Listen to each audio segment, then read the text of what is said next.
नमस्कार, news for nation देख रहे हैं आप। मैं हूं आपके साथ रश्मि। तेजस्वी यादव के नेतृत्व वाला राजद अब पूरी तरह से बदल चुका है। आपको बताएं कि अब राजद में राजद सुप्रीमो लालू प्रसाद यादव वाला वो दौर नहीं रहा और यही वजह है कि जब से तेजस्वी यादव ने जिम्मेदारी संभाली है तभी से धीरे धीरे करके राजद में सब कुछ बदलता हुआ नजर आ रहा है। चाहे बागी नेताओं पर एक्शन लेने की बात कहे या फिर राजद अपने पक्ष को अब एक एक करके मजबूती के साथ सामने रख रहा है और यही वजह है कि ज्यादा से ज्यादा लोग राजद से जुड़ना चाहते हैं। इस बात के दावे भी तेजस्वी यादव की तरफ से किए जा रहे हैं। ऐसे में आपको बताएं कि देश के 26 राज्यों में लोगों को और खास करके युवाओं को राजद में की सदस्यता दिलाने की जो मुहिम है वो चलाई जा रही है, तो वहीं बिहार में भी अब सब कुछ बदलता हुआ नजर आ रहा है। एक तरफ तेजस्वी यादव ने प्राइवेट सेक्टर में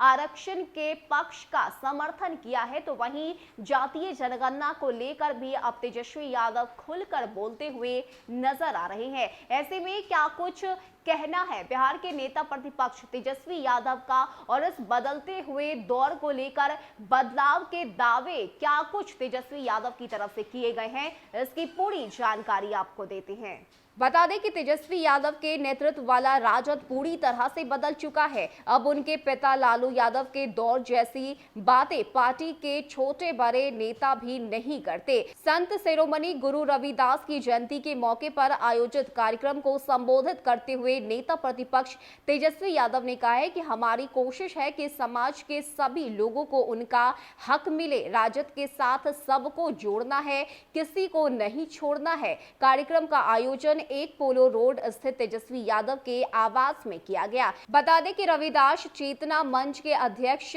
और साथ ही पूर्व मंत्री शिवचंद्र राम की अध्यक्षता करते हुए उन्होंने कहा है कि एससी आरक्षण को 16 से बढ़ाकर 25% करने, विकास मित्रों को 40,000 मानदेय, काशीराम को भारत रत्न और साथ ही न्यायपालिका में भी आरक्षण की मांग की है। संचालन पूर्व विधायक रामेंद्र राम ने किया है। बता दें कि तेजस्वी ने शिवचंद्र राम की मांगों का समर्थन किया और उन्होंने कहा है कि हमें संत रविदास के विचारों को जन जन तक पहुंचाना है। हम निजी क्षेत्र में आरक्षण के पक्ष में हैं, जातिगत जनगणना जरूरी है। उन्होंने कहा है कि बिहार में आरएसएस वाले सरकार चल रही है, हम सबको मुस्तैद रहने की जरूरत है। नफरत फैलाने वालों को संत रविदास के संदेश से ही जवाब दिया जा सकता है। इसके साथ ही बता दें कि राजद के राष्ट्रीय उपाध्यक्ष शिवानंद तिवारी ने कहा है कि नीतीश कुमार न्याय के साथ नहीं, विकास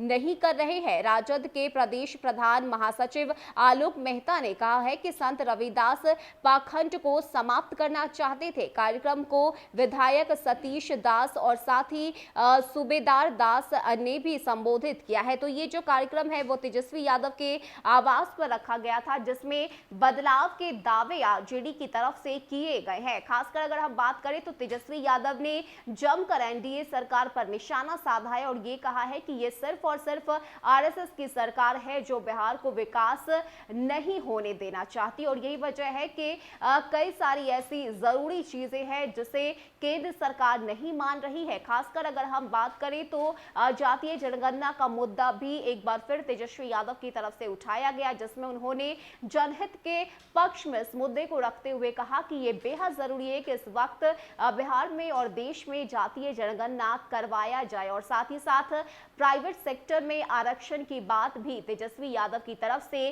कही गई है। खासकर अगर हम इस वक्त राजद की परिस्थिति और स्थिति को देखें तो अलग अलग राज्यों में अभियान चलाया जा रहा है और ज्यादा से ज्यादा युवाओं को राजद से जोड़ने का काम किया जा रहा है। ऐसे में व्यापक बनाने की तैयारी आरजेडी की तरफ से की जा रही है और न सिर्फ बिहार बल्कि देश भर में अपने जनाधार को मजबूत करने में तेजस्वी यादव इस वक्त जुटे हुए हैं। फिलहाल के इतना ही। ज्यादा अपडेट के लिए आप बने रहिए न्यूज फॉर नेशन के साथ। नमस्कार।